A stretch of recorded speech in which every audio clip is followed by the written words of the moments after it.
Welcome to Jurassic Park. Jurassic Park is full of many wonders and so many things to see.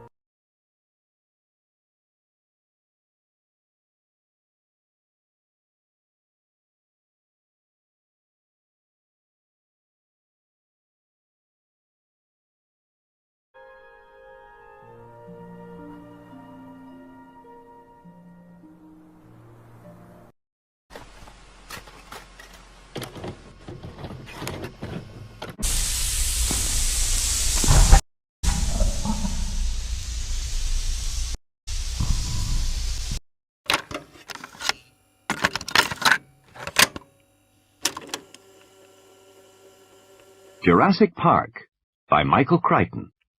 Read by William Roberts.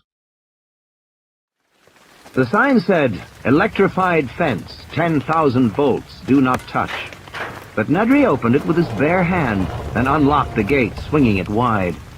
He went back to the Jeep, drove through the gate,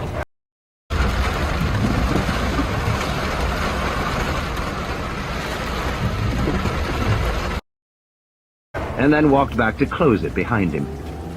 Now he was inside the park itself, no more than a mile from the east dock. He stepped on the accelerator and hunched forward over the steering wheel, peering through the rain-slashed windshield as he drove the Jeep down the narrow road. He was driving fast, too fast, but he had to keep to his timetable. He was surrounded on all sides by black jungle.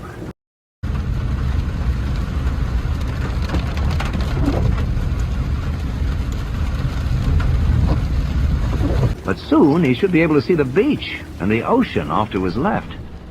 This damn storm, he thought. It might screw up everything. Because if Dodgson's boat wasn't waiting for him at the east dock when Nedry got there, the whole plan would be ruined. Nedry couldn't wait very long or he would be missed back at the control room. The whole idea behind the plan was that he could drive to the east dock, drop off the embryos, and be back in a few minutes. It was a good plan, a clever plan. Nedry'd worked on it carefully, refining every detail. This plan was going to make him $1.5 million, and it was going to change his life. He was blind. He was driving fast, and he'd already been gone 5 minutes. He should have reached the east dock by now. Had he taken a wrong turn? He didn't think so. He hadn't seen any forks in the road at all. Then where was the dock? It was a shock when he came around a corner and saw that the road terminated in a gray concrete barrier 6 feet tall and streaked dark with rain. He slammed on the brakes, and the Jeep fish-tailed, losing traction in an end-to-end spin, and for a horrified moment he thought he was going to smash into the barrier. He knew he was going to smash, and he spun the wheel frantically, and the Jeep slid to a stop, the headlamps just a foot from the concrete wall. He paused there, listening to the rhythmic flick of the wipers. He took a deep breath and exhaled slowly. He looked back down the road. He'd obviously taken a wrong turn somewhere. He could retrace his steps, but that would take too long. He walked around the concrete barrier, and on the other side, along with the rain, he heard the sound of gurgling water. Could it be the ocean? Nedry hurried forward, his eyes adjusting to the darkness as he went. Dense jungle on all sides, raindrops slapping on the leaves. The gurgling sound became louder, drawing him forward, and suddenly he came out of the foliage and felt his feet sink into soft earth and saw the dark currents of the river. "You have a problem, Dennis," he said aloud. As if in reply, there was a soft hooting cry of an owl in the forest. Nedry hardly noticed. He was worrying about his plan. The plain fact was that time had run out. There wasn't a choice anymore. He had to abandon his original plan. He was drenched and miserable. He heard the soft hooting cry once more, and this time he paused. That hadn't really sounded like an owl, and it seemed to be close by, in the jungle, somewhere off to his right. As he listened, he heard a crashing sound in the underbrush, then silence. He waited, and heard it again. It sounded distinctly like something big, moving slowly through the jungle toward him. Something big, something near, a big dinosaur. Get out of here. Nedry began to run.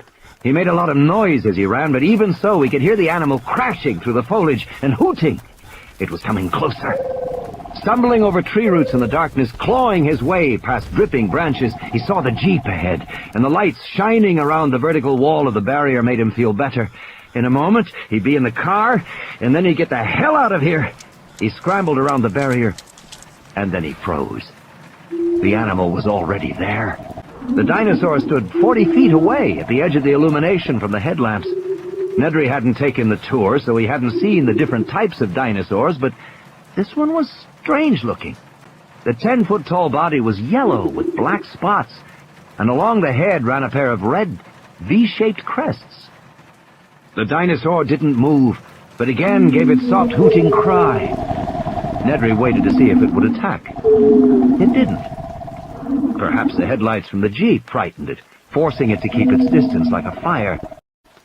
The dinosaur stared at him, and then snapped its head in a single swift motion. Nedry felt something smack wetly against his chest.